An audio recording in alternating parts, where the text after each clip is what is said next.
Hello मेरे प्यारे दोस्तों, मैं हूं Shubham from learn hub the free learning platform, जहां पर आप फिजिक्स, केमिस्ट्री, मैथ्स, बायोलॉजी सब कुछ पढ़ सकते हो, वो भी absolutely for free at learnohub.com। तो चलो शुरू करते।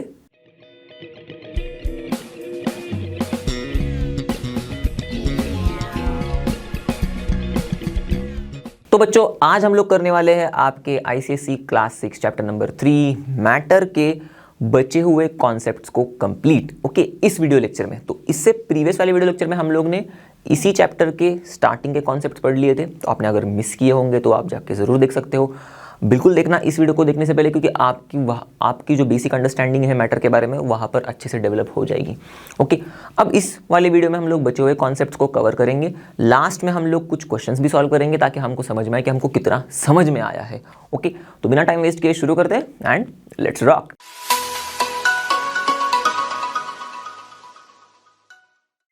तो अब पहले टॉपिक से शुरू करने से पहले अब कौन से वाले टॉपिक्स हम लोग इस वीडियो लेक्चर में पढ़ने वाले हैं वो एक बार देख लेते हैं। तो वो है effect of heat on matter. Okay, अब उनमें 3 टाइप्स के इफेक्ट्स हम लोग देखेंगे। सबसे पहला सिंपल वाले इफेक्ट से शुरू करेंगे हम लोग, जो है एक्सपेंशन। फिर बाद में बढ़ेंगे conversion of state of matter पर, और लास्टली हम लोग मैटर के ऊपर जो हीट का इफेक्ट है, लास्ट वाला इफेक्ट, वो है केमिकल चेंज, वो देखेंगे। ओके, तो अब शुरू करते हैं हम लोग हमारे पहले इफेक्ट से। ओके, एक्सपेंशन से। तो देखो बच्चों, अब हम लोग पढ़ रहे हैं क्या, मैटर को हीट करने पर क्या क्या हो सकता है, वो वाली चीज़। तो अगर मैं कोई मैटर ले रहा हूँ, ओके, और अगर मैं उसको हीट कर रहा हूँ, ओके, तो अब 3 चीज़ें हो सकती है। हम लोग ने अभी थोड़ी देर पहले देखा। सबसे पहले expansion of the matter.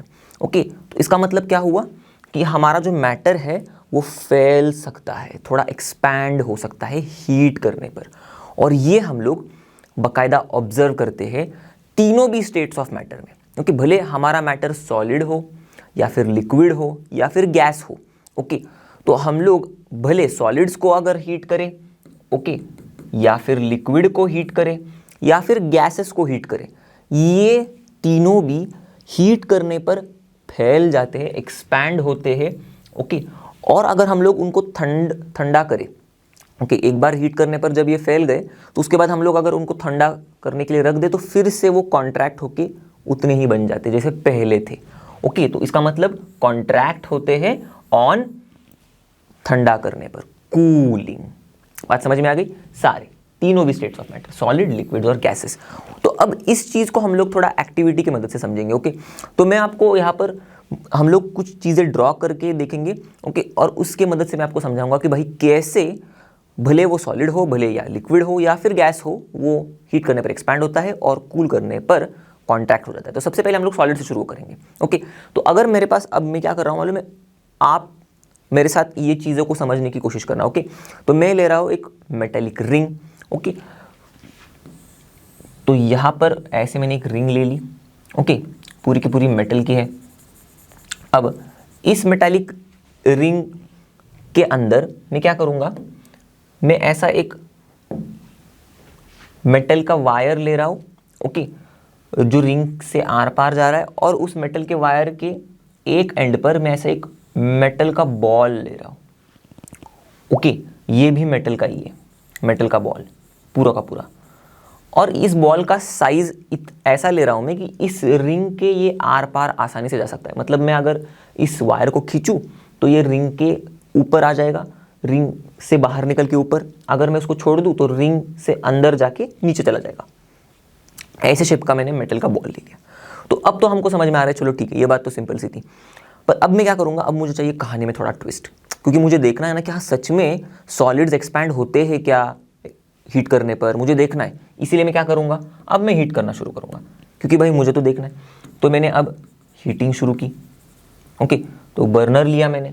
Okay, तो जैसे हम लोग नॉर्मल गैस का यूज़ करते तो हम लोग लैब्स में क्या करते हैं, ओके, नॉर्मल घर में हम लोग गैस का इस्तेमाल करते तो लैब में हम लोग बर्नर का इस्तेमाल करते।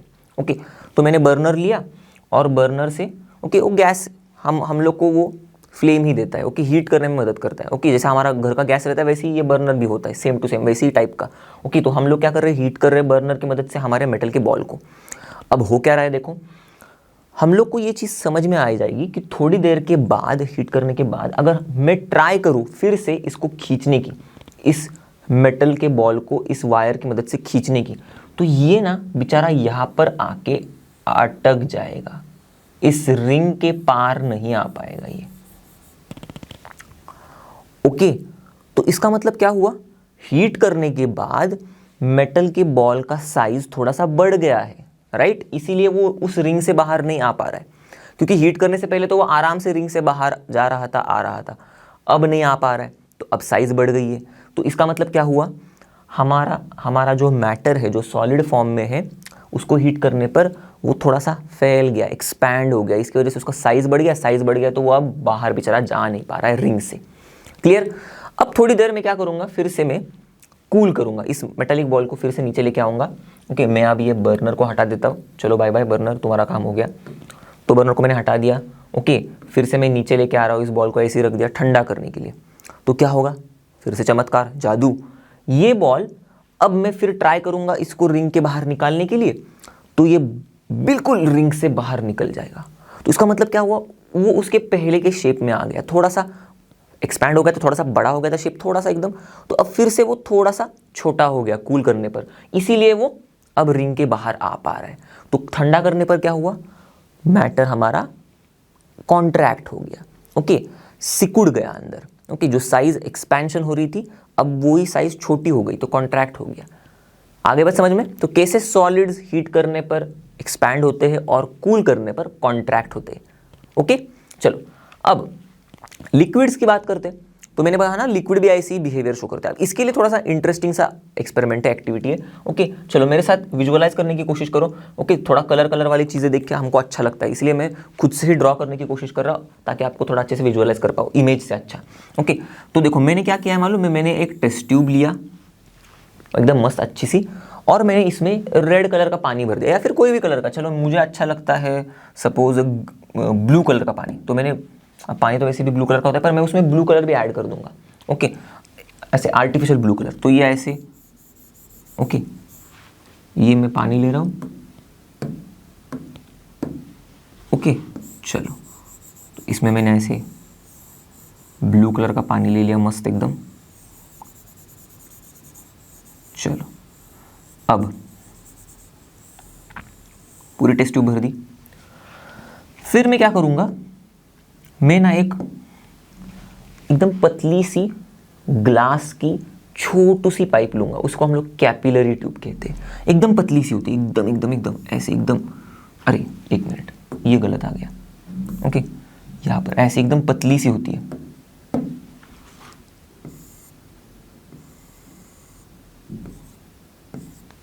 ओके, तो अब इतनी सी होती है ऑलमोस्ट।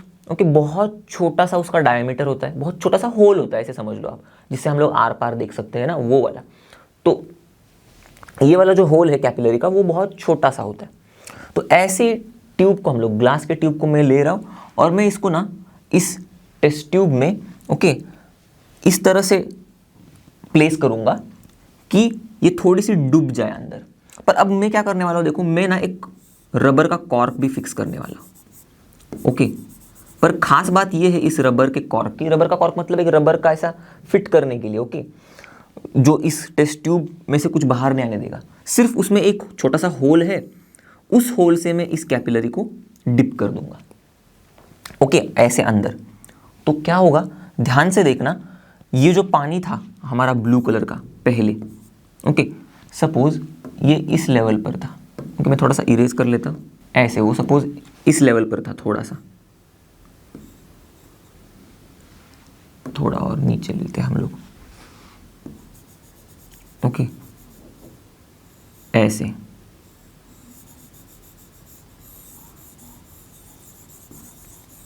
तो अब मैंने इसको डिप कर दिया कैपिलरी को, तो थोड़ा सा पानी ना इस कैपिलरी के अंदर चला जाएगा। ओके, वो आप थोड़ा बड़े होने के बाद पढ़ लोगे कैपिलरी एक्शन के बारे में, पर फिलहाल तो इतना ही समझ लो कि भाई थोड़ा सा पानी कैपिलरी के अंदर चला जाता है। ओके, और वो थोड़ा और हायर लेवल पर चला जाता है, इधर तक चला जाता है, इधर तक ऐसे। ओके, यहाँ तक ही नहीं रहता, थोड़ा और ऊपर चला जाता है, और ऊपर। क्लियर हो गई बात। अब मैं क्या करूँगा, अब मुझे देखना है कि भाई लिक्विड सच में फैलता है या नहीं, एक्सपैंड होता है या नहीं। तो मैं फिर से वही करामत करूँगा, मैं लेके आऊँगा बर्नर। ओके, तो इस बर्नर से मैं हमारे टेस्ट ट्यूब को हीट करूँगा। ओके, चलो, तो हम लोग को तो अब देखना है कि भाई सच में लिक्विड हो रहा है क्या एक्सपांड। तो क्या होने लगता है, देखो अब मैं बता देता हूँ आपको क्या होने लगता है। थोड़ी देर के बाद आपको ये दिखने लगेगा कि ये जो हमारा ब्लू कलर का वाटर है, एकदम ब्लू ब्लू वाला मस्त, ये कैपिलरी के अंदर ऐसे राइज हो रहा है, राइज हो रहा है, राइज हो रहा है, राइज हो रहा है, और यहाँ तक पहुँच जाता है। सपोज यहाँ तक, ओके, मतलब उसकी प्रीवियस लेवल इतनी थी, अब हीट करने के बाद वो यहाँ तक चला गया, ओके, इस लेवल तक। तो इसका मतलब क्या हुआ, समझ में आ रहा है? ये जो पानी था अंदर हमारे टेस्ट ट्यूब के अंदर ब्लू कलर का, वो उसकी लेवल यहाँ तक ही थी सबसे पहले, जब हम लोग हीट नहीं कर रहे थे तब। पर हीट करने पर क्या होने लग गया, हमारा लिक्विड जो है, ओके, जो हमारा ब्लू कलर का वाटर है, वो एक्सपैंड होने लग गया, फैलने लग गया। तो उसको और जगह चाहिए रहेगी फिर। ओके, आप भी बैठते हो ना, तो आप अगर एकदम सिकुड़ के बैठोगे तो जगह कम लगेगी। आप अगर फैल के बैठोगे एकदम अच्छे से, टांगे वगैरह दूर, हाथ वगैरह एकदम ऐसे राजा महाराजा की तरह, तो आपको भी ज़्यादा जगह लगेगी। ओके, तो वैसे ही लिक्विड को भी ज़्यादा जगह लगेगी। तो लिक्विड क्या होता है, फिर जगह उसको चाहिए, तो यहाँ पर इसीलिए वो इस कैपिलरी के अंदर मूव करना शुरू कर देता है। ओके, क्योंकि देखो यहाँ से कैपिलरी हम लोग ने इंसर्ट कर लिया ना, तो पानी इसके अंदर गया हुआ है, तो पानी बढ़ रहा है, तो पहले फिर इस कैपिलरी को भरना शुरू कर देता है हमारा लिक्विड। तो यहाँ पर ऊपर ऊपर ऊपर ऊपर पानी चला जाता है, क्योंकि और जगह चाहिए, तो और जगह चाहिए, तो ऊपर ऊपर ऊपर गया, और इसीलिए हमको लेवल में डिफरेंस दिखाई देता है। ओके, तो ये लेवल में डिफरेंस ये दर्शा रहा है कि भाई हमारा लिक्विड फैल रहा है, एक्सपैंड हो रहा है। अब मैं क्या करूँगा, फिर से मैं बर्नर को हटा दूंगा। भाई बर्नर, तुम्हारा काम हो गया, बंद कर दिया मैंने, बर्नर को हटा दिया। अब क्या होने लगेगा, देखो स्लोली एंड ग्रेजुअली हम ये ऑब्जर्व करने शुरू कर देंगे कि ये जो लिक्विड का लेवल था, ओके सॉरी पूरा का पूरा चला गया, ये जो लिक्विड का लेवल था हमारे, ये फिर से थोड़ा सा कम होने लगेगा और फिर यहां पर आ जाएगा फिर से। ओके, ऐसे। तो इसका मतलब क्या हुआ, हमारे वाटर को ठंडा करने पर, जो ब्लू कलर का वाटर है उसको ठंडा करने पर वो फिर से सिकुड़ गया, कॉन्ट्रैक्ट हो गया और उतने ही लेवल पर आ गया। क्लियर हो गई बात?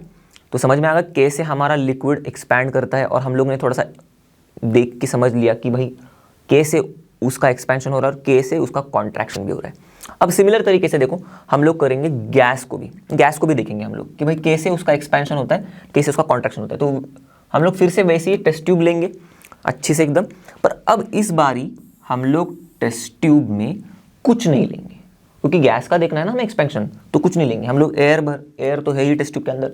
मैं क्या करूँगा, एक रबर कॉर्क ऐसे फिट करूँगा, ओके, जिसको एक छोटा सा होल है बीच में, और उस होल में क्या करने वाला हूँ मैं, अब आपको तो पता ही होगा, थोड़ा बहुत गेस कर सकते हो आप। मैं फिर से कैपिलरी इंसर्ट करूँगा, पर अब इस वक्त या फिर इस बारी मैं क्या करूँगा, कैपिलरी जो है मेरी, मैं उसको एक ऐसे रेड कलर के सॉल्यूशन में सपोज डिप करूँगा। ओके, रेड कलर के सॉल्यूशन पर। फिर से ब्लू आ गया, लगता है ब्लू को बहुत प्यार हो गया। रेड कलर, चलो आ जाओ रेड कलर, ऐसे। तो जस्ट मैंने थोड़ा सा डिप कर दिया कैपिलरी को रेड कलर के सॉल्यूशन में, ऐसे। तो क्या होगा, थोड़ा सा जो रेड कलर का हमारा वाटर है ना, रेड कलर का वाटर, ओके, सिंपली मैंने पानी लिया, रेड कलर डाल दिया, तो रेड कलर का वाटर बन गया। ये थोड़ा सा रेड कलर का वाटर कैपिलरी के एंड पर ऐसे आ जाएगा ना, तो कैपिलरी के एंड पर थोड़ा सा रेड कलर का वाटर हमें मिल जाएगा। अब मैं इसी कैपिलरी को ऐसे ही उठाऊंगा और क्या करूँगा, मैं उस रेड कलर के वाटर के ड्रॉप के साथ ही उसको मैं यहाँ पर हमारे टेस्ट ट्यूब के कॉर्क में जो होल है उसमें मैं फिट कर दूंगा। तो अब यहाँ पर हमको एंड पर क्या दिखेगा, थोड़ा सा रेड कलर का वाटर दिखेगा, थोड़ा सा जो फंसा हुआ है हमारे टेस्ट ट्यूब में, हमारे कैपिलरी ट्यूब में, ओके सॉरी कैपिलरी ट्यूब में। अब मैं क्या करूँगा, अब मुझे तो देखना है ना कि भाई एयर एक्सपांड हो रहा है कि नहीं, क्योंकि देखो अब जिस वक्त मैं ऐसे करूँगा तो ये जो अंदर का एयर है, हमारे जो रेड कलर का जो वाटर है उसने यहाँ पर ब्लॉक कर दिया उसको। ओके, तो इतनी जगह है हमारे एयर के पास, जो अंदर दिख रही है ना आपको टेस्ट ट्यूब के अंदर, इतनी जगह रह गई। अब कैपिलरी के इस ड्रॉप के बाहर की जगह अब एयर नहीं ले पा रहा है। समझ में आ गई बात? ये देखो ये वाली ही जगह अब एयर के पास बची है, ये वाली ही, इतनी बस, ये जो पूरी मैं शेड कर रहा हूँ वो वाली। ओके, इससे परे वाली जो जगह है वो अब एयर खो चुका है अब। ओके, तो टेस्ट ट्यूब के अंदर जितना भी एयर है इतनी जगह ले रहा है। अब मैं हीट करना शुरू करूंगा। ओके, तो हीट करने पर क्या होगा, कुछ हमें ऐसा कुछ दिखाई देने लगेगा कि जादू हो रहा है। ये जो रेड कलर का ड्रॉप है ये आहिस्ते आहिस्ते धीरे धीरे ऊपर ऊपर ऊपर ऊपर जाएगा। ओके, और बाद में हमें ये यहां पर नहीं, यहां पर दिखने लगेगा। ओके, यहां से गायब, छूमंतर। ओके, वहां से गायब और सीधा ऊपर दिखने लगेगा हमको ऐसे। ओके, तो इसका मतलब क्या हुआ, हमारा एयर जो है उसने और थोड़ी जगह ले ली ना, राइट। जैसे लिक्विड हमारे ब्लू वाटर ने किया था वैसे ही यहाँ पर एयर ने थोड़ी ज़्यादा जगह ले ली, ज़्यादा जगह अब ले ली। इसका मतलब क्या हुआ, एयर एक्सपैंड हुआ है, एयर फैल गया है, इसीलिए उसको ज़्यादा जगह लगी। तो देखो हीट करने पर हमारा एयर भी क्या होता है, एक्सपैंड होता है। समझ में आ गई बात। फिर से अब क्या करूँगा मैं, बर्नर का काम हो गया, बर्नर को बोलूँगा टाटा बाय बाय, तू निकल जा अब। तो बर्नर गया, उसके बाद थोड़ा सा उसको मैं टेस्ट ट्यूब को मैं ठंडा होने दूंगा। तो अंदर जो एयर है वो अब इसके अंदर गई थी ना यहाँ तक, क्योंकि यहाँ तक पहुँच गई थी। अब मैं ठंडा होने दूंगा तो क्या होगा, आपको दिखाई देगा कि ये जो रेड कलर का ड्रॉपलेट है ना वाटर का, या फिर रेड कलर जो का वो जो पानी है कैपिलरी में फंसा हुआ, वो आपको आहिस्ते आहिस्ते से नीचे नीचे आते दिखेगा, स्लाइड करते हुए। ओके, ये ऐसे नीचे नीचे आएगा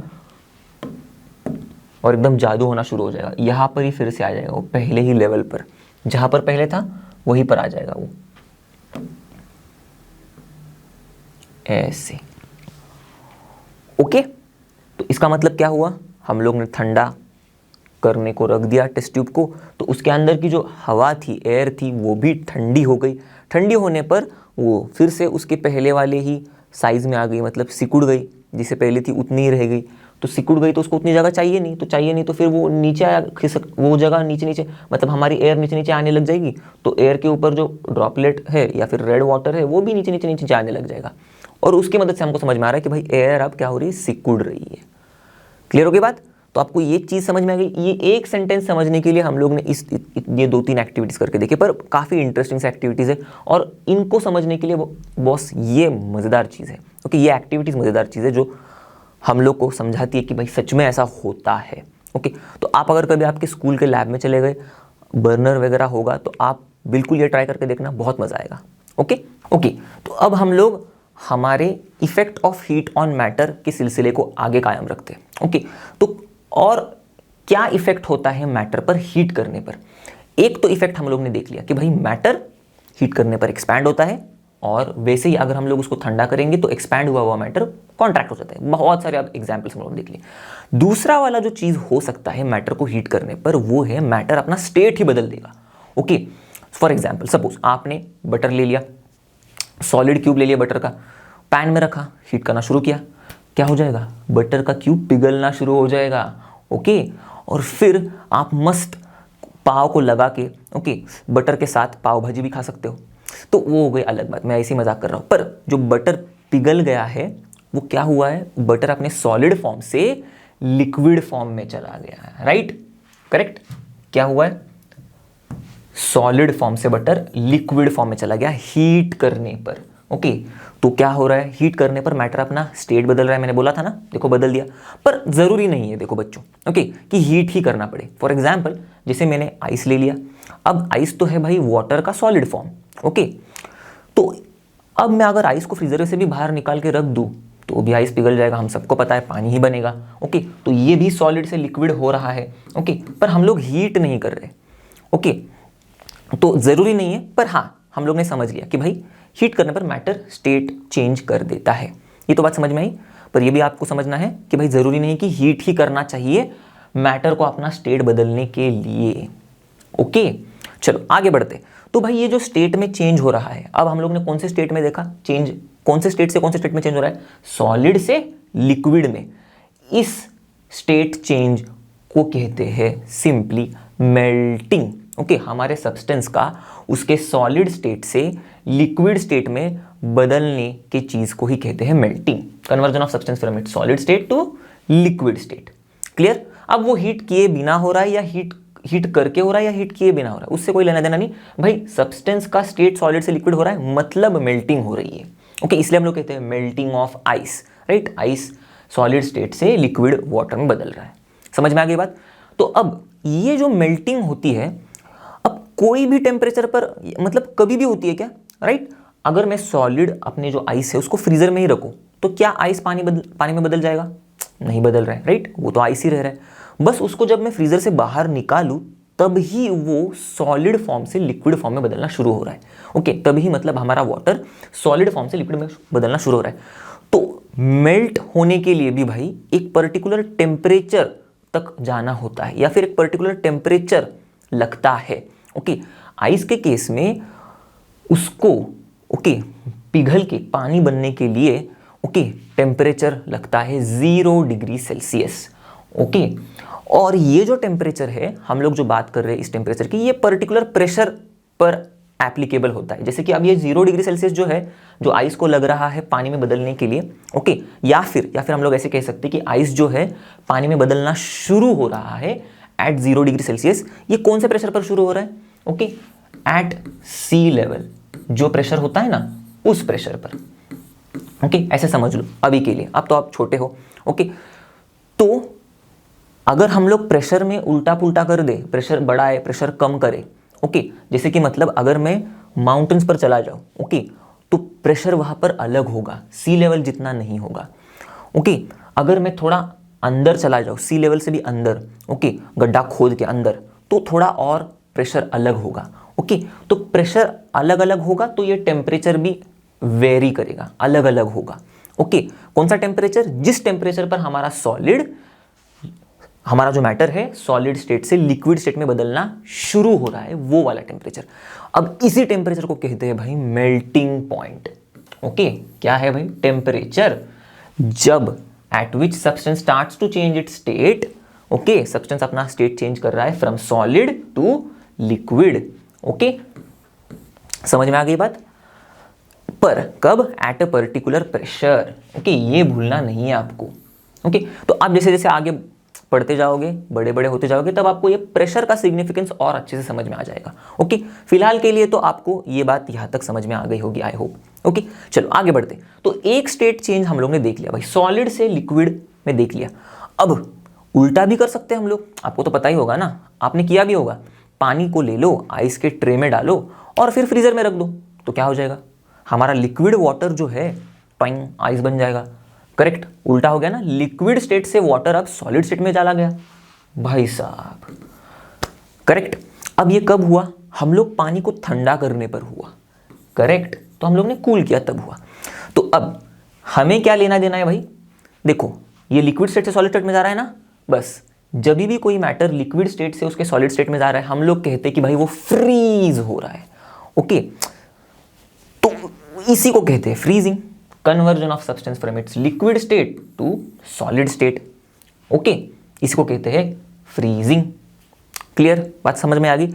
अब ये जो फ्रीजिंग भी होगी ना, ये भी एक पर्टिकुलर टेम्परेचर पर शुरू होगी। मतलब क्या? हमारा मैटर भी एक पर्टिकुलर टेम्परेचर पर ही उसके लिक्विड स्टेट से सॉलिड स्टेट में जाना शुरू होगा। पानी ऐसे ही एवे ही कौन से भी टेम्परेचर पर आइस बनता है क्या? नहीं। अगर आप पानी को नॉर्मल टेबल पर रख दो अपने रूम में, तो टेम्परेचर आसपास कुछ होगा 25-30 डिग्री सेल्सियस के आसपास, तब पानी आइस बन जाता है? नहीं। पानी बनता कब है आइस? जब हम लोग फ्रीजर में रखते। तो हम लोग फ्रीजर में रख के क्या करते हैं मालूम है क्या? फ्रीजर में हम लोग 0 डिग्री सेल्सियस पर पानी को लेके जाते, मतलब पानी को ठंडा इतना करते कि टेम्परेचर पानी का 0 डिग्री सेल्सियस हो जाता है। ओके, और इस टेम्परेचर पर क्या होने लगता है? पानी उसके लिक्विड फॉर्म से सॉलिड फॉर्म में बदलना लगता है। और फिर ये जो टेम्परेचर है, इसको हम लोग क्या कहेंगे? Freezing point. आपने सही बोला होगा, करेक्ट। क्योंकि देखो, उल्टा ही हम लोग ने सीखा था ना अभी, जिस टेम्परेचर पर हमारा मैटर सॉलिड से लिक्विड में बदलना शुरू हो रहा है एट अ पर्टिकुलर प्रेशर, उसको कहते हैं हम लोग मेल्टिंग पॉइंट। तो जिस टेम्परेचर पर हमारा मैटर लिक्विड से सॉलिड में बदलना शुरू हो रहा है, जैसे कि यहाँ पर हमारा वाटर आइस में बदलना शुरू हो रहा है, okay, eight a particular pressure, वो क्या होगा? लिक्विड से सॉलिड में जा रहा है ना, तो ये फ्रीजिंग होता है। तो लिक्विड से सॉलिड में जा रहा है वो टेम्परेचर भी फ्रीजिंग पॉइंट। ओके, एकदम सेम टू सेम हम लोग नाम दे सकते हैं। ओके, क्लियर हो गया बात। तो फ्रीजिंग पॉइंट क्या है आपको ये भी समझ में आई होगी बात। क्लियर? ओके, अब हम लोग थोड़ा आगे बढ़ते हैं। अब हम लोग को तो पता है भाई कि हीट करने पर मैटर अपना स्टेट बदलता है, पर जरूरी नहीं है कि भाई मैटर अपना स्टेट बदले ही, या फिर स्टेट बदलने के लिए हीट करना ही जरूरी है, ऐसा भी कुछ नहीं। ओके, पर हाँ होता है, हीट करने पर मैटर अपना स्टेट बदलता है। तो वैसे ही अब सपोज अपना मैटर है लिक्विड स्टेट में, ओके, जैसे कि हमारा पानी। अब मैं इसको हीट करना शुरू करूंगा। ओके, तो हमारा पानी जब हम लोग हीट करना शुरू करते हैं, आपने बिल्कुल देखा होगा घर में भी, आप अगर वेसल लोगे, ओके, और उसमें पानी रखोगे और हीट करना शुरू करोगे तो क्या होगा, अपना जो लिक्विड वाटर जो है ना, ऊपर आपको ऐसी स्टीम दिखाई देगी। ओके, या फिर आपने ये भी ऑब्जर्व किया होगा कि एकदम गरम गरम चाय या फिर गरम गरम कॉफ़ी जब हम लोग पीने वाले ही रहते हैं, तब उसके ऊपर से ऐसी मस्त एकदम ऐसी गरम गरम स्टीम निकलती, ठंडी में अच्छी लगती है ना वो, राइट। या फिर ये जो चीज़ है, ओके, मतलब जो स्टीम निकलती है हमारे कप से, ओके, यही स्टीम हम लोग कहते हैं ये वाटर वेपर है। तो वैसे ही हम लोग जब पानी को हीट करना शुरू कर देते हैं, पानी अपना लिक्विड स्टेट से गैसियस स्टेट में चला जाता है, जो कि है वाटर वेपर, करेक्ट। तो यहां पर हम लोग ने क्या देखा भाई, लिक्विड स्टेट से गैसियस स्टेट में कन्वर्जन। अब ये जो लिक्विड स्टेट में गैसियस स्टेट में जो कन्वर्जन हो रहा है ना, ओके, तो इसको हम लोग एक जनरल टर्म्स में वेपराइजेशन कहते हैं। ओके, वेपराइजेशन मतलब क्या भाई, वेपर्स का फॉर्म होना। लिक्विड हमारा गैस बन रहा है और गैस को हम लोग वेपर्स ही कहते हैं। ओके, मतलब वाटर वेपर कहते हैं, राइट। देखो लिक्विड वाटर है तो गैस को वाटर वेपर, तो इसको हम लोग जनरली वेपराइजेशन कहते हैं। ओके, अभी ये जो वेपराइजेशन है ये दो अलग अलग तरीके से हो सकता है। अब बच्चों को यहीं पर थोड़ी सी गफलत हो जाती है, थोड़ा ध्यान से सुनना यहां से आगे। ये वेपराइजेशन दो अलग अलग तरीका, एक तो तरीका है भाई बॉइलिंग, दूसरा है भाई इवेपोरेशन। ओके, तो इसमें से सबसे पहले हम लोग बॉइलिंग को समझेंगे, ओके, फिर बाद में इवेपोरेशन पर उड़ी मारेंगे। तो बॉइलिंग क्या है भाई, अब बॉइलिंग भी है हमारे सब्सटेंस का या फिर हमारे मैटर का, कोई भी चीज खेलो, तो सब्सटेंस का लिक्विड स्टेट से गैसियस स्टेट में बदलना। पर बॉइलिंग में ये जो स्टेट में चेंज हो रहा है लिक्विड टू गैस, ये होता है एट अ पर्टिकुलर टेम्परेचर, जिसको हम लोग कहते हैं बॉइलिंग पॉइंट।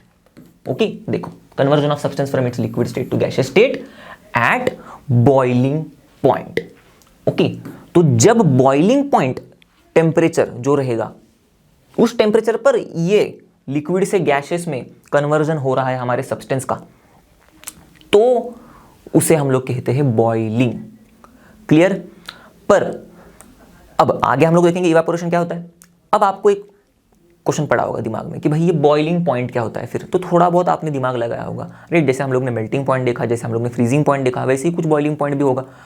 पर देखो, बॉइलिंग पॉइंट की जो परिभाषा है ना, वो थोड़ी सी हम लोग कॉम्प्लेक्स नहीं करेंगे इस लेवल पर, आप छोटे हो इसीलिए। ओके, आप आगे जाके समझोगे कि बॉइलिंग पॉइंट अच्छे से क्या ही एक्चुअल में। इस लेवल पर मैं आपको एक कॉन्सेप्चुअल चीज़ बता देता हूँ, जो आप समझ के आगे बढ़ोगे तो आपको अच्छे से समझ में आएंगी चीज़ें। बॉइलिंग पॉइंट होता है वो टेम्परेचर, ओके, याद रखना, जिस टेम्परेचर के परे, बियॉन्ड हमारा जो सब्सटेंस है, ओके, वो सिर्फ गैसियस स्टेट में ही एग्जिस्ट करेगा एट अ पर्टिकुलर प्रेशर की बात चल रही है। ओके, मतलब क्या, टेम्परेचर, बॉइलिंग पॉइंट ऐसा टेम्परेचर है eight a particular pressure. Okay, देखा यहां पर प्रेशर वाली चीज है, ध्यान देना, जिसके परे हमारा सब्सटेंस जो है वो गैसियस स्टेट में ही एग्जिस्ट करेगा, beyond which substance exists in only in gaseous state. Okay, तो एग्जांपल देके समझाता हूं आपको, थोड़ा अच्छा लगेगा, फिर आपको थोड़ा और अच्छे से समझ में आएगा। ये पानी है हमारा, ओके, तो पानी का, वाटर का बॉइलिंग पॉइंट जो है, जैसे हम लोग ने थोड़ी देर पहले ही मेल्टिंग पॉइंट देखा था, ओके, वो था 0 डिग्री सेल्सियस। वैसे ही मैंने फ्रीजिंग पॉइंट बताया था आपको कि वो हो टेम्परेचर जिस टेम्परेचर पर हमारा जो सब्सटेंस है वो लिक्विड स्टेट से सॉलिड स्टेट में बदलना शुरू करेगा, okay, eight a particular pressure. तो वो भी शुरू करता है एट 0 डिग्री सेल्सियस ही। ओके, तो फ्रीजिंग पॉइंट पानी का, वाटर का, ओके, H2O लिख रहा हूं मैं।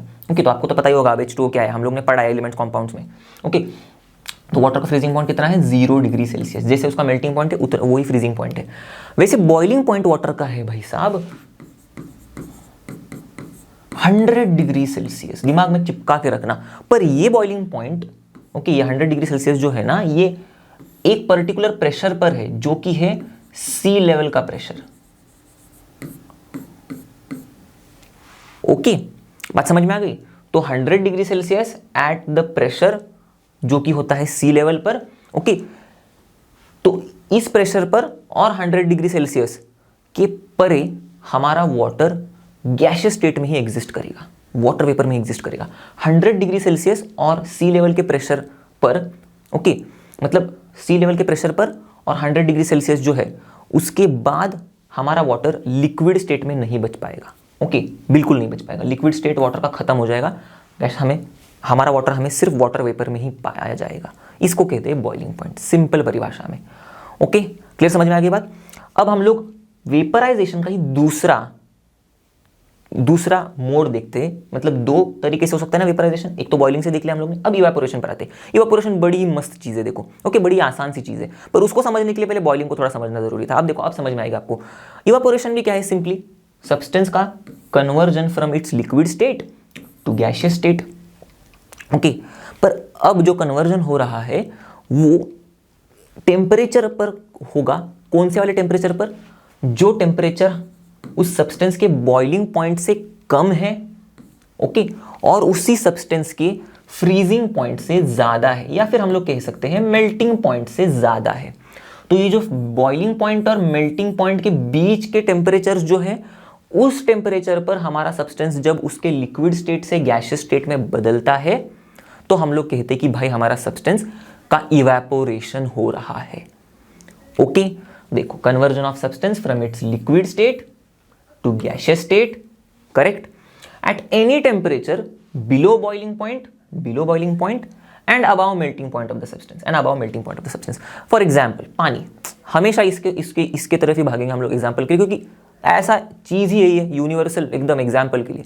तो देखो, बॉइलिंग पॉइंट हम लोग ने आगे देखा क्या, देखो सीक्वेंस में हम लोग ने इसीलिए पढ़ा ये चीज। 100 डिग्री सेल्सियस होता है पानी का, मेल्टिंग पॉइंट और फ्रीजिंग पॉइंट भी क्या होता है, 0 डिग्री सेल्सियस। अब भी थोड़ी देर पहले देखा था, ओके, ये दिमाग में चिपका के रखना है चीजें, ओके। ये है एट सी लेवल की बात चल रही है, ओके। तो यहां पर इस टेम्परेचर रेंज के बीच में कोई भी टेम्परेचर हो, उस टेम्परेचर पर हम लोग ये ऑब्जर्व करते हैं कि भाई हमारा पानी जो है वो थोड़ा सा लिक्विड स्टेट से गैसियस स्टेट में बदल रहा होता है, ओके। और जैसे जैसे हम लोग टेम्परेचर बढ़ाते हैं तो ये जो पानी हमारा लिक्विड स्टेट से गैसियस स्टेट में बदल रहा है, ये थोड़ा फास्ट होने लगता है, ओके। तो फास्ट कब होता है भाई, देखो ये टेम्परेचर रेंज है, इस टेम्परेचर रेंज में लिक्विड से गैसियस स्टेट में जब सब्सटेंस बदल रहा है, इसको कहते हैं इवापोरेशन। बात सिंपल समझ में आ गई। अब इसी टेम्परेचर रेंज में अगर हम लोग आहिस्ते आहिस्ते थोड़ा टेम्परेचर बढ़ाएंगे, सपोज मेरे पास पानी है, मैंने 25 डिग्री सेल्सियस पर इसको रखा है, ओके, ऐसे मस्त, ठीक है। अब मुझे लगा कि भाई अब मुझे इसको हीट करना शुरू करना है, ओके। तो मैं क्या कर रहा हूं, मैंने क्या किया, इसको हीट करना शुरू किया। पर अब 25 डिग्री सेल्सियस पर देखो क्या हो रहा है, इस टेम्परेचर पर भी, क्योंकि देखो ये 100 डिग्री सेल्सियस और 0 डिग्री सेल्सियस के बीच में है ना, तो इस टेम्परेचर भी पर भी हमारा वाटर जो है वो उसके लिक्विड स्टेट से गैसियस स्टेट में बदल रहा है। थोड़ा ही क्यों ना बदल रहा है, पर बदल रहा है, ध्यान में रखना, ओके। इवेपोरेशन हो रहा है, ओके। तो इवेपोरेशन इस टेम्परेचर रेंज में होता है सब्सटेंस का, ओके। उस सब्सटेंस के बॉइलिंग पॉइंट और मेल्टिंग पॉइंट के बीच वाले टेम्परेचर में इवेपोरेशन होता है। तो अभी भी हो रहा है। अब मैं क्या कर रहा हूँ, अब मुझे चाहिए कि भाई इवेपोरेशन हो रहा है पर आहिस्ते आहिस्ते हो रहा है, थोड़ा हो रहा है इस टेम्परेचर पर 25 डिग्री सेल्सियस पर, तो मुझे और फास्ट चाहिए। तो मैं क्या करूंगा, अब मैं उसको हीट करना शुरू करूंगा। तो मैंने हीट करना शुरू कर दिया, ओके। तो हीट करना शुरू किया तो क्या हो गया भाई, ओके, हीट कर रहा हूं मैं। तो अब ये जो लिक्विड स्टेट से गैसियस स्टेट में हमारा पानी बदल रहा है वो थोड़ा फास्ट बदलना शुरू होगा। तो हमको ये जो लिक्विड है गैसियस स्टेट में जा रहा है, थोड़ा कम होते जाएगा, ओके। तो ये देखो थोड़ा कम हुआ ऐसे, ओके, फटाफट। समझ में आ गई बात आपको, ओके। तो हीट करने पर क्या हो रहा है भाई, इवेपोरेशन फास्ट हो रहा है। समझ में आई चीज़ ये, ओके। ये थोड़ी समझने वाली चीज़ थी। फास्ट कब होगा भाई, हमारा इवेपोरेशन हीट करने पर, ओके। तो अब आपको समझ में आएगा होगी बात। इवेपोरेशन कैसा है, स्लो प्रोसेस है, पर इसको भी फास्ट किया जा सकता है। कैसे, टेम्परेचर बढ़ा के, क्लियर। अब थोड़ा डिफरेंस को और थोड़ा गौर करते हैं इन दोनों के बीच का। सिमिलरिटी तो आपको पता है कि भाई लिक्विड स्टेट से गैसियस स्टेट में पहुंचाने का काम करते हैं दोनों भी प्रोसेसेस, दोनों भी वेपराइजेशन के ही प्रोसेस फॉर्म है। ओके, पर बहुत बड़ा डिफरेंस तो हम लोग ने इनके डेफिनेशन में ही समझ लिया या फिर इनके काम में ही समझ लिया कि भाई बॉइलिंग पॉइंट लिक्विड से गैसियस स्टेट में बदलता है, पर एट बॉइलिंग मतलब लिक्विड से गैसियस स्टेट में बदलना सब्सटेंस को, पर at boiling point. Okay, evaporation मतलब लिक्विड से गैसियस स्टेट में बदलना सब्सटेंस को, पर at any temperature between the boiling point and melting point. Clear?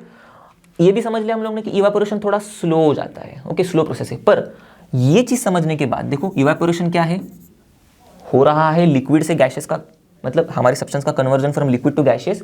Okay, at any temperature between boiling point and melting point, इस temperature range पर। अब थोड़ा आप दिमाग लगाओ, okay, 100 degree Celsius, 0 degree Celsius, जो अगल बगल में आपके जहाँ पर भी आपको पानी दिख रहा है, ओके, तो पानी तो है, करेक्ट, लिक्विड है, करेक्ट, मतलब पानी है तो लिक्विड स्टेट में है, सिंपल। ओके, और टेम्परेचर कितना होता है अगल बगल में हमारे, हार्डली कभी कभी 40, कभी कभी 45, बहुत ही गर्मी होगी तो 50 तक जाता है कभी कभी। ओके, तो इतने से ज़्यादा नहीं जाता, और मिनिमम तो होता है भाई, मतलब कितना भी हो, मिनिमम तो थोड़ा कम भी हो जाता है, पर अगल बगल में नॉर्मल टेम्परेचर रेंज जो होता है हमारा, ओके, हमारे सराउंडिंग्स में वो 0 से 100 के बीच में ही होता है। 100 मतलब इतना तो बड़ा जाता नहीं है हमारे अगल बगल में, 50 से ज़्यादा इतना तो होता नहीं है, 0 के करीब करीब आ जाता है, 0 से भी नीचे कभी कभी चला जाता है, एकदम स्नोई एरियाज़ में, एकदम हिली एरियाज़ में, ठंडे एरिया में। पर मोस्टली हम लोग अगर एवरेज पकड़ेंगे तो अगल बगल में हमारे ओके टेम्परेचर 0 से लेके 50 के बीच में ही होता है मोस्टली। तो इस टेम्परेचर के बीच में इवेपोरेशन होगा क्या नहीं, बताओ बताओ बताओ। अभी हम लोगों ने देखा था ना, होगा, करेक्ट। तो इस टेम्परेचर पर इवेपोरेशन हो रहा है। जितने भी आपको लिक्विड मतलब पानी के रिजर्वायर्स दिख रहे हैं, भले वो रिवर्स हो, लेक्स हो, वेल हो, कुछ भी हो, आपके घर के बाहर जो रास्ता है उसके ऊपर अगर उसमें अगर खड्डा होगा तो उस खड्डे में जो पानी है वो पड़ल है, वो भी हो, क्योंकि उसमें भी लिक्विड है, पानी है। सभी जगह पर इवेपोरेशन हो रहा है, सभी जगह पर उसके लिक्विड के जो पार्टिकल्स है वो गैसेस के पार्टिकल्स में बदल रहे हैं। सोच के देखो कितना मस्त लग रहा है, राइट? सभी जगह पर ये चीज़ चलती रह रही। इसका मतलब क्या हो रहा है, इसको करने के लिए कोई ज़रूरत लग रही है, आर्टिफिशियल चीज़ लग रही है? नहीं, ये तो नॉर्मल इस टेम्परेचर रेंज में हो रहा है और सभी जगह पे हो रहा है, नेचुरली हो रहा है। तो इवेपोरेशन कैसा है, नेचुरल प्रोसेस है। समझ में आ गई बात? तो वो थोड़ी दिमाग लगाने की चीज़ थी, ओके, समझने वाली चीज़ थी। पर बॉइलिंग को तो हमको वाटर को 100 डिग्री सेल्सियस तक लेके जाना पड़ेगा, तब जाके हम कहते हैं कि बॉइलिंग हो रही है। तो भाई बॉइलिंग नेचुरल प्रोसेस नहीं है। नेचर में हम लोग कहीं भी 100 डिग्री सेल्सियस इतना ज़्यादा तापमान नहीं देखते, ओके, पानी के लिए, ओके, मतलब अर्थ के सरफेस पर हो तो एटलीस्ट, ओके, बहुत रेयर सिनारियो होगा पर ऐसा तो नहीं होता है। तो इसलिए नेचुरल प्रोसेस नहीं, हमको खुद से बॉइल करना पड़ता है, सिंपल एक डिफरेंस। अब और एक इंटरेस्टिंग सा फर्क बताता हूँ मैं आपको, ओके, इवेपोरेशन और बॉइलिंग में आपके होश उड़ जाएंगे ये सोच के कि भाई इसका एप्लीकेशन यहाँ पर होता है। देखो, गर्मी होती है तब हमको स्वेट आता है, हम लोग अक्सर क्या करते हैं, स्वेट को पोंछ देते हैं रुमाल से। मत पोंछना, मैं कह रहा हूँ मत पोंछना। आप कहोगे सर आप पगला गए हो क्या? ओके, अगर पोंछेंगे नहीं स्वेट को तो कैसे चिपचिपा लगेगा। मैं कह रहा हूँ मत पोंछना। क्यों? अब बताता हूँ ना क्यों। मैं क्योंकि ये स्वेट आता ही है हमें कूल करने के लिए। तो आप कहोगे सर कैसे कैसे कैसे? देखो, इसके पीछे इवापोरेशन का खेल है, इवापोरेशन का मैजिक है। अब हमें जब गर्मी होती है तो हमारे स्किन के बाहर ओके स्वेट आना शुरू हो जाता है, राइट? ऐसे स्वेट आएगा, ओके, तो स्वेट तो मतलब मोस्टली पानी होता है उसमें, राइट? ये स्वेट जब आता है तो ये जो पानी है ये बाहर हमारे एनवायरनमेंट में इवेपोरेट हो जाता है, करेक्ट? मतलब ये लिक्विड फॉर्म से गैसियस फॉर्म में बदल जाएगा, सिंपल। तो जब ये बदलता है तब क्या होता है मालूम है? ये जो लिक्विड है हमारा स्वेट, उसके अंदर जितनी हीट है ना वो उतनी हीट यूज करेगा for its conversion from liquid state to gaseous state, okay. पर वो खुद के अंदर की हीट यूज नहीं करेगा, सिर्फ वो जिस चीज से लगा हुआ है, जिस चीज के कांटेक्ट में है, उससे भी हीट खींच लेगा, मतलब हमारे स्किन से। तो हमारे स्किन से भी हमारा स्वेट जो है हीट खींच लेता है और लिक्विड स्टेट से गैसियस स्टेट में बदल जाता है। तो इस चक्कर में क्या हो रहा है, ओके, खुद के अंदर की हीट तो वो स्वेट ने तो ले ली, यूज कर ली, हमारे स्किन की भी स्वेट हीट यूज कर रहा है। तो हमारे स्किन के अंदर से मतलब हमारे बॉडी से हीट कम हो रही है। अपने बॉडी से अगर हीट कम होगी तो हमें ठंडा लगेगा, राइट? लगेगा, पक्का लगेगा। तो आप खुद से भी ट्राई करना, आप अगली बार से स्वेट जब आए तब पहुंचना मत, वेट करना उसको इवापोरेट होने तक। आपको ठंडा लगेगा, बिल्कुल ठंडा लगेगा, जबरदस्त। ओके, अगर आपको ये चिपचिपी चीज़ नहीं करनी है ना, तो आपको एक और एक इंटरेस्टिंग चीज़ बता देता हूँ जो आप कर सकते हो, पक्का कर सकते हो। क्या करो, आप नहाने के बाद आप खुद को वाइप मत करना, ओके, वैसे ही रहना। तो थोड़े देर के बाद आपको ठंडी लगनी शुरू हो जाएगी। क्यों? सेम रीज़न, नहाने के बाद हमारे बॉडी के बाहर सरफेस पर पानी होगा, ये पानी इवापोरेट होगा। ये पानी इवापोरेट जब होगा तो पानी के अंदर की हीट यूज़ करेगा, प्लस हमारे बॉडी के साथ चिपका हुआ है तो हमारे बॉडी की भी हीट यूज़ करेगा। अब हमारी बॉडी की हीट यूज़ कर रहा है तो सेम ही चीज़ हो रही है, हमारी बॉडी ठंडी हो रही है तो हमें थोड़ा ठंडा लगना शुरू होगा। आप तो सोचो, अगर मतलब ये ऐसा हो रहा है और आपको अगर ठंडी लग रही है तो कभी कभी आप कांपने भी लग जाओगे, शिवर भी करना लग जाओगे, इतनी भी ठंडी लग सकती है। ओके, तो वो तो ठीक है, एक्सपीरियंस करने के लिए इतना तो बनता है, राइट। साइंस का मजा ही ले रहे हैं हम लोग, राइट। चलो, तो ये बात समझ में आ गई। तो इसका मतलब क्या हुआ भाई, जो मैंने बोला ना, जो हमारा स्वेट है वो उसके अंदर का हीट यूज़ करता है। अगर स्वेट उसके अंदर का हीट यूज़ कर रहा है, मतलब अपना लिक्विड जो है उसके अंदर का हीट यूज़ कर रहा है, तो वो उसका जो टेम्परेचर है वो गिरेगा, पक्का गिरेगा, राइट। तो देखो, temperature of liquid falls, okay, क्योंकि खुद के अंदर की हीट यूज़ कर रहा है तो खुद ठंडा हो जाएगा। ठंडा हो गया मतलब, पहले से ठंडा हो गया मतलब टेम्परेचर गिर गया, temperature of the liquid falls. Okay, वैसे ही जिस चीज़ के कांटेक्ट में है उससे भी वो हीट लेता है तो उसको भी ठंडा करता है। ओके, तो क्या होगा, उस चीज़ का भी टेम्परेचर गिर जाएगा। तो देखो, temperature of the substance in contact of liquid also falls, वही अंग्रेजी में लिखा है मैंने। ओके, पर बॉइलिंग के केस में ऐसा नहीं होता। बॉइलिंग के केस में जब हम लोग वाटर को बॉईल कर रहे हैं एट 100 डिग्री सेल्सियस, बाकायदा गजब की चीज़ होती है, पानी का टेम्परेचर 100 डिग्री सेल्सियस ही रहता है भाई साहब। ओके, नो हीलिंग, मतलब हिलेगा बिलेगा कुछ नहीं, वो एकदम 100 डिग्री सेल्सियस, एकदम सटीक। ओके, कब तक रहेगा, कब तक रहेगा सर 100 डिग्री सेल्सियस तक? जब तक पूरा का पूरा हमारा पानी उड़ के गैस में बदल नहीं जाता, मतलब वाटर वेपर नहीं बन जाता। अगर मैं ले रहा हूँ ना ऐसे वेसल में पानी, तो ये पूरा, और उसको हीट कर रहा हूँ at 100 degree Celsius, okay, at sea level, तो ये पूरा का पूरा पानी जब तक गैस में बदल नहीं जाता तब तक आप अगर थर्मामीटर से इसका टेम्परेचर मेजर करोगे 100 डिग्री सेल्सियस ही रहेगा। ओके, समझ में आ गई बात?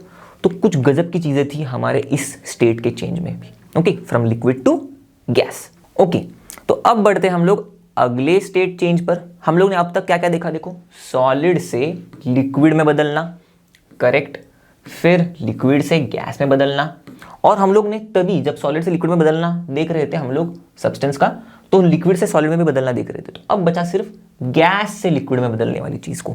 तो ये जो होती है, okay, conversion of a substance, या फिर हम लोग का मैटर हम लोग कहे, या फिर सब्सटेंस कहे, from its gaseous state to liquid state, बस इसी को कहते हैं condensation, as simple as that. Okay, clear हो गई? जैसे कि फॉर एग्जाम्पल हम लोग अगर स्टीम है, ओके, इसको ठंडा कर दे, इसके ऊपर ठंडी प्लेट रख दे, तो हम लोग को क्या ऑब्जर्व होगा मालूम है? यहाँ पर अंदर ऐसे वाटर के ड्रॉपलेट्स मिलेंगे हमको।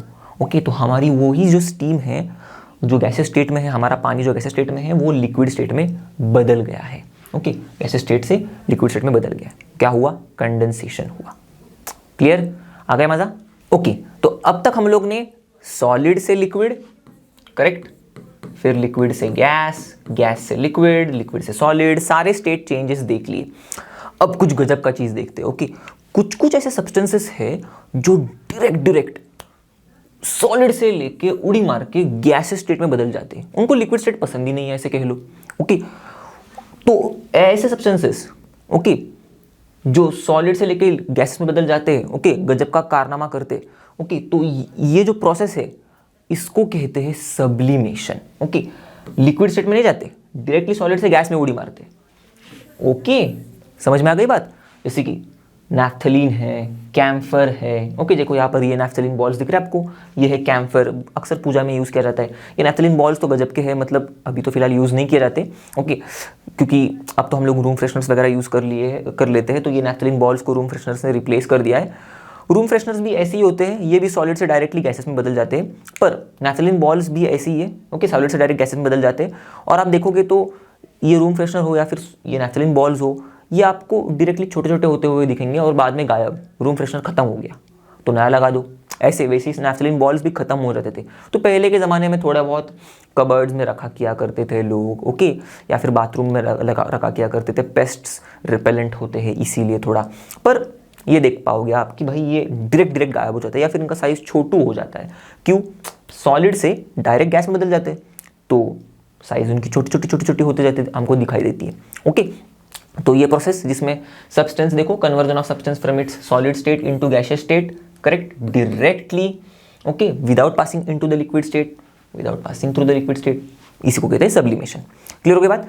वैसे ही उल्टा अगर करेंगे हम लोग, भाई अगर सब्सटेंस गैसियस स्टेट में है वो डायरेक्टली उसके सॉलिड स्टेट में चला जाए, okay, without passing through it's liquid state, okay, ठंडा करने पर, तो इसको कहते हैं डिपोजिशन। ओके, देखो, conversion of substance from its gaseous state into solid state directly, okay, without passing through the liquid state, कैसे? ठंडा करने पर, ऑन कूलिंग। क्लियर?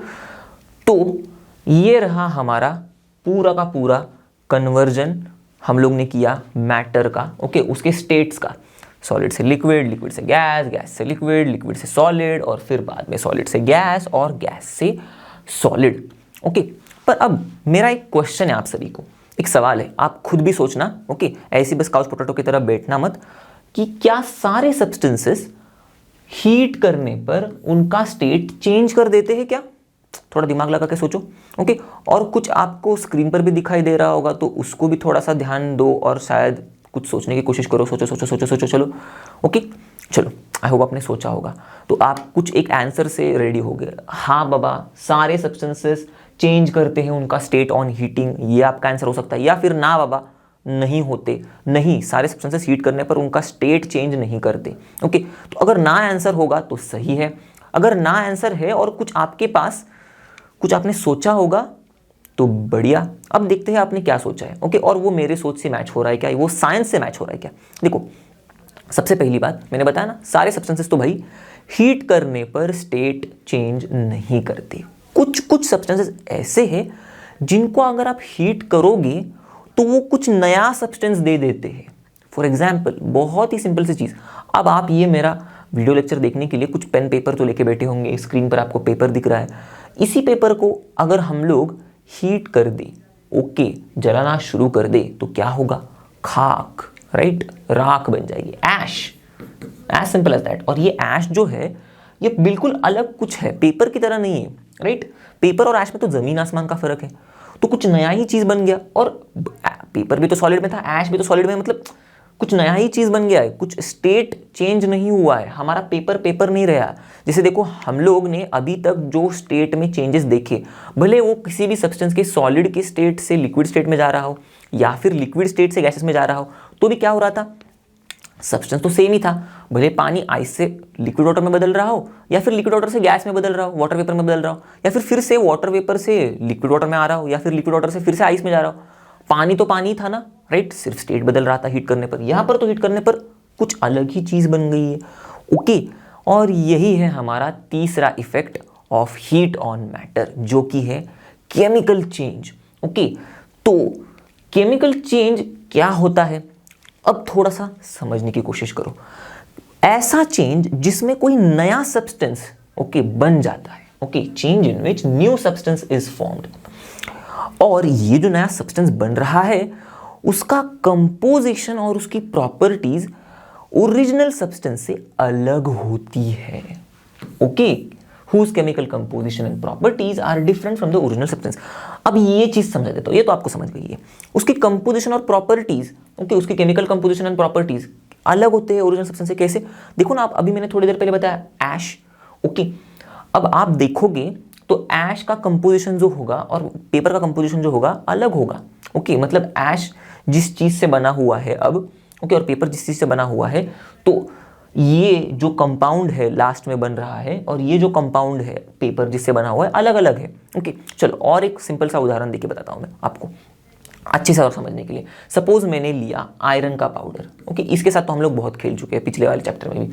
और हम लोग ने लिया सल्फर का पाउडर, राइट, और मैंने इन दोनों को हीट किया, दोनों को मिलाया, इनका मिलन किया, इनको हीट किया, तो हमको कुछ आयरन सल्फाइड नाम का कंपाउंड मिलता है, करेक्ट। अब ये कुछ नया सब्सटेंस बना हुआ है, करेक्ट। चलो, ये जो नया सब्सटेंस है आपको पता है ना, आयरन सल्फाइड मैग्नेट को अट्रैक्ट नहीं करता, हम लोग ने ये पढ़ा था, पर आयरन अट्रैक्ट करता है मैग्नेट को। तो देखो इसकी प्रॉपर्टी अलग है फ्रॉम द आयरन। वैसे ही हमें पता है कि सल्फर जो है भाई, अगर हम लोग कार्बन डाइसल्फाइड का सोल्यूशन लेंगे, ओके, और उसमें सल्फर को डालेंगे तो सल्फर डिसॉल्व हो जाता है, ओके, पर आयरन सल्फाइड को डालेंगे तो आयरन सल्फाइड डिसॉल्व नहीं होता। तो इसका मतलब आयरन सल्फाइड की प्रॉपर्टी सल्फर जैसे भी नहीं है, ओके, तो मतलब इसकी प्रॉपर्टी ओरिजिनल सब्सटेंस जैसे है क्या? नहीं है। ये चीज हमको समझनी थी, समझ ली। whose chemical composition and properties are different from the original substance, तो प्रॉपर्टीज तो समझ ली। अब केमिकल कंपोजिशन पर आते हैं। देखो iron sulphide chemical composition, okay, वो पेपर वाली चीज थोड़ी सी कॉम्प्लेक्स है। अब यहाँ पर देखो, ये सिंपल वाली है। देखो यहाँ पर केमिकल कंपोजिशन में आयरन सल्फाइड FeS, एक आयरन का एटम एक सल्फर का एटम, ये है इसका केमिकल कंपोजिशन। अगर आप ओरिजिनल सब्सटेंस देखोगे तो वो है आयरन या फिर सल्फर, ये है दो ओरिजिनल सब्सटेंसेस। क्या इनकी केमिकल कंपोजिशन मैच हो रही है? यहाँ पर एक आयरन का एटम है, एक सल्फर का एटम है, यहाँ पर तो सिर्फ आयरन के ही एटम्स है, या फिर यहाँ पर तो सिर्फ सल्फर के ही एटम्स है, तो कंपोजिशन कहाँ सेम रह गया? नहीं है सेम, करेक्ट। तो जब ऐसा कुछ चेंज हो रहा है जिसमें कुछ नया सब्सटेंस बन रहा है जिसकी प्रॉपर्टीज ओरिजिनल सब्सटेंस से अलग है और उसका कंपोजिशन केमिकल कंपोजिशन भी ओरिजिनल सब्सटेंस से अलग है, ये तीन चीजें आपको अगर दिख रही है, मतलब मैटर केमिकल चेंज उसमें हो रहा है। ओके, समझ में आ गई बात? क्लियर? तो जैसे कि मैंने ये वाला एग्जांपल बताया, बर्निंग ऑफ पेपर का एग्जांपल बताया, बर्निंग ऑफ वैक्स भी देख लेते हैं। अब देखो वैक्स बर्न हो रहा है, करेक्ट, तो हमको क्या मिल रहा है? हीट, लाइट मिल रहा है। पर ध्यान से समझने की कोशिश करोगे, यहाँ पर तो कुछ दिखाई नहीं देगा हमें। हो क्या रहा है मालूम है? यहाँ पर बर्निंग में वैक्स की सिंपल सी चीज है। देखो हमारा वैक्स जो है गजब की चीज कर रहा है, सॉलिड है, ओके, तो यहां पर हीट हम लोग कर रहे हैं ना वैक्स को, तो सॉलिड से वैक्स हमारा बन रहा है लिक्विड स्टेट में। ओके, चलो पहले से शुरुआत करते हैं, शुरुआत से शुरुआत करता हूं मैं। क्या होता है, हम लोग कैंडल लेते हैं, ऐसे उसको एक विक है, करेक्ट, विक को हम लोग हीट कर देते हैं, ओके, तो विक जो है, ओके, ये जलना शुरू हो जाती है और इसकी जो हीट है वो वैक्स तक पहुंच जाती है, करेक्ट, और वैक्स हीट होना शुरू हो जाता है। अब वैक्स जब हीट होना शुरू हो जाता है तब वैक्स उसके सॉलिड स्टेट से लिक्विड स्टेट में चला जाता है। ओके, कहानी में यहां तक समझ में आ गया आपको? फिर हीटिंग तो चलती रह रही है, तो लो जो लिक्विड वैक्स दिख रहा है आपको, देखो एकदम मस्त लिक्विड वैक्स दिख रहा है, ओके, दिख रहा है ऐसे मस्त लिक्विड वैक्स आ रहा है। ये जो लिक्विड वैक्स है जो यहाँ पर विक के सामने ही है ऊपर यहाँ पर, वो फिर से अपना स्टेट चेंज कर देता है और गैशियस वैक्स में बदल जाता है, या फिर हम लोग कह सकते हैं वेपर्स ऑफ वैक्स। ओके, अब ये हमको दिख नहीं रहे भाई साहब, देखो ये वेपर्स ऑफ वैक्स तो हमें नहीं दिखते। ओके, सॉलिड वैक्स दिख रहा है, लिक्विड वैक्स दिख रहा है, वेपर्स नहीं दिख रहे, पर ये हो रहा है। और ये जो वेपर्स है वैक्स की, हमारे अगल बगल में क्या है भाई? ऑक्सीजन है। तो ये वेपर्स वैक्स के ऑक्सीजन के साथ मिली भगत कर लेते हैं, रिएक्ट कर लेते हैं। ओके ओके, और अब यहाँ हम लोग क्या कर रहे हैं? हीट कर रहे हैं। तो इसीलिए हम लोग मैं हीट को ऐसे एक ट्रायंगल के शेप में दिखा रहा हूँ, ओके, एरो के ऊपर, ओके, बस एक सिंबल है, ऐसे समझ लो आप। तो हीट करने पर हमें सामने सामने दिखाई दे रहा है भाई, हीट भी आ रही है, क्योंकि अगर कैंडल के ऊपर हाथ रखो तो भाई गर्म लगेगा, चटका लग जाएगा, तो हीट है। लाइट भी दिख रही है, तो हीट और लाइट तो दोनों बन रहे हैं भाई साहब, बन रहे। चलो हीट लाइट तो बन रहे, कोई बात नहीं, पर उसके साथ साथ जो हमें दिखाई नहीं दे रहा है हमारे आंखों से, वो है कार्बन डाइऑक्साइड भी बन रहा है और वाटर वेपर भी बन रहा है।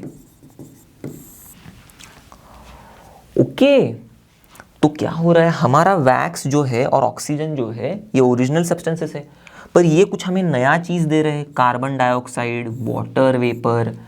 अब ये जो नई चीजें हैं इनकी प्रॉपर्टीज बकायदा अलग अलग है। ओके, पानी की प्रॉपर्टी ऑक्सीजन से अलग है, हमको तो पता है पानी तो आग बुझाता है, ऑक्सीजन तो भाई आग को सपोर्ट करता है। कार्बन डाइऑक्साइड की प्रॉपर्टीज ऑक्सीजन से अलग है बिल्कुल अलग है। ओके, पूरा के पूरा मतलब जो चीजें चल रही है यहाँ पर, ओके, वो जो नेचर में जो चीजें हो रही है, कार्बन डाइऑक्साइड का कुछ अलग नेचर की वजह से ही हमें कार्बन डाइऑक्साइड ज्यादा चाहिए नहीं होता है हमारे बॉडी में, पर ऑक्सीजन तो ज्यादा चाहिए होता है। ओके, वो आप आगे आगे पढ़ते जाओगे। ओके, चलो उसके साथ साथ देखो वैक्स को, देखो वैक्स तो बना हुआ है कार्बन और हाइड्रोजन से। ओके, ऐसे समझ लो आप अभी के लिए। तो यहां पर देखो पानी तो हाइड्रोजन और ऑक्सीजन से बना हुआ है, कंपोजिशन अलग है। कार्बन डाइऑक्साइड कार्बन और ऑक्सीजन से बना हुआ, ये तो कार्बन और हाइड्रोजन से बना हुआ, कंपोजिशन अलग है। यहाँ पर भी देखो ऑक्सीजन है तो कार्बन और ऑक्सीजन है, कंपोजिशन अलग अलग। यहाँ पर सिर्फ ऑक्सीजन के एटम्स है, वहां पर कार्बन और ऑक्सीजन है। यहाँ पर सिर्फ ऑक्सीजन के एटम्स है, वहां पर हाइड्रोजन और ऑक्सीजन है, तो एटम्स भी अलग अलग है। तो देखो मैंने इसका भी कंपैरिजन करवाया कंपोजिशन से, इसका भी कंपैरिजन करवाया कंपोजिशन से, प्रोडक्ट के कंपोजिशन से, ओके, ऑक्सीजन का भी। और प्रॉपर्टीज तो आपको समझ में आई होंगी। अब मैंने पहले ही बता दिया आपको वाटर और ऑक्सीजन की प्रॉपर्टी कितनी अलग है। कार्बन डाइऑक्साइड ऑक्सीजन की प्रॉपर्टी बाकायदा अलग होती है। वाटर और कार्बन डाइऑक्साइड इनकी प्रॉपर्टीज, दोनों की प्रॉपर्टीज वैक्स से भी अलग होती है। ओके, तो क्या हो रहा है, नए सब्सटेंसेस बन रहे हैं, इनकी प्रॉपर्टीज ओरिजिनल सब्सटेंसेस से अलग है और इनकी जो कंपोजिशंस है वो भी ओरिजिनल सब्सटेंसेस से अलग है। तो यहाँ पर केमिकल चेंज हो रहा है। ओके, तो देखो हम लोग ने तीनों भी चीज़ें सीख ली। मैटर को हीट करने पर सबसे पहले मैटर, हम लोग ने क्या सीखा, मैटर एक्सपैंड होता है, फिर ठंडा करने पर कॉन्ट्रैक्ट हो जाता है। दूसरी चीज सीखी कि भाई मैटर को हीट करने पर मैटर उसका स्टेट भी बदल देता है। ओके, जरूरी नहीं है स्टेट बदलने के लिए हीट ही करना है, पर हाँ, हीट करने पर मैटर अपना स्टेट बदल देता है। करेक्ट। तीसरी चीज हम लोग ने सीखी कि भाई मैटर जरूरी नहीं है कि हमेशा हीट करने पर स्टेट बदले ही, मैटर केमिकल चेंज भी शो कर सकता है। ओके, या फिर मैटर केमिकल चेंज अंडरगो कर सकता है, या फिर मैटर में केमिकल चेंज हो सकता है। क्लियर हो गई बात। ठन। चलो अब हम लोग आ गए हैं लास्ट वाले अपने सेक्शन पर, जो कि है क्वेश्चंस। तो अब तक हम लोग ने जो भी सीखा, ओके, इस वीडियो में, इसके पहले वाले वीडियो में भी, ओके, तो थोड़ा बहुत हमें दिमाग लगाना है। तो अब तक इस वीडियो में हम लोग ने जो सीखा वो हम लोग को थोड़ा याद रखना है। प्रीवियस वीडियो में भी जो सीखा उसको भी थोड़ा याद करना है। ओके, और दिमाग लगा के इन क्वेश्चंस को देखना है, सॉल्व करके कि हमको आ रहा है या नहीं। ओके, सिंपल से क्वेश्चंस लिए मैंने एकदम बिल्कुल। ओके, तो कोई डरने की बात नहीं। Name the phenomena which causes the following changes. एक फिनोमेना का नाम देना है जो इस चेंज का कॉज है। Okay, disappearance of camphor when exposed to air. Camphor का उड़ जाना, ओके, सॉलिड स्टेट से गैस स्टेट में हो रहा है, फिर इसका मतलब करेक्ट डिसअपियर हो रहा है, मतलब कैम्फर की गोलियां, ओके, डिसअपियर हो रही है, कुछ भी नहीं बच रहा है भाई, कुछ भी नहीं बच रहा है। तो सॉलिड से डायरेक्ट गैसेस में चला गया, सॉलिड से गैस में जाता है, तो उस फिनोमेना को क्या कहते हैं हम लोग, सब्लिमेशन। अभी सीखा था थोड़ी देर पहले, करेक्ट, सब्लिमेशन। चलो, conversion of solid wax to liquid wax. Okay, तो अभी थोड़ी देर पहले देखा था हम लोग ने, सॉलिड वैक्स लिक्विड वैक्स में बदलता है।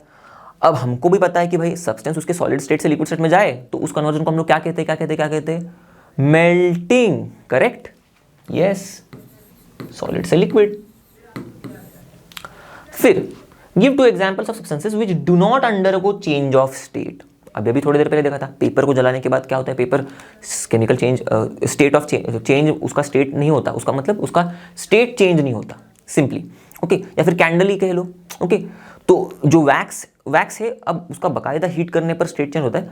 पर चलो, अगर कैंडल का एग्जांपल हम लोग छोड़ देते हैं, ओके, चलो पेपर ले लिया मैंने, ओके, और एक एग्जांपल दे देता हूँ। कैंडल तो गलत हो गया, क्योंकि कैंडल गलत हो जाएगा क्योंकि कैंडल स्टेट चेंज हो रहा है। ओके, तो थोड़ा दिमाग लगाना है। शुगर ले लो। ओके, तो ये भी इंटरेस्टिंग सी चीज़ है। आप पैन में अगर शुगर लोगे, ओके, उसको हीट करोगे तो आपको क्या समझ में आएगा मालूम है, क्या दिखेगा, अंत में क्या होगा, ऐसे काला काला सब्सटेंसेस बचेगा सिर्फ। ओके, तो ये जो ब्लैक सब्सटेंसेस है ना, ओके, ये शुगर से मतलब अलग है। ओके, ये कार्बन से बने हुए होते हैं। ओके, तो यहां पर भी क्या हो रहा है, शुगर सॉलिड स्टेट में था पर स्टेट में चेंज नहीं हुआ कुछ। ओके, हीट करने पर अंत में क्या हुआ, इस ब्लैक वाले सब्सटेंसेस बन गए। ओके, तो स्टेट में कोई चेंज नहीं हुआ, कुछ नया सब्सटेंस बना हुआ है, और ये जो नया सब्सटेंस है बाकायदा इसकी प्रॉपर्टीज और कंपोजिशन हमारे शुगर से अलग होती है। Okay, clear. तो देखो शुगर भी है एग्जाम्पल में, चलो मैंने बता दिया ये वाला। ओके, आगे बढ़ते हैं।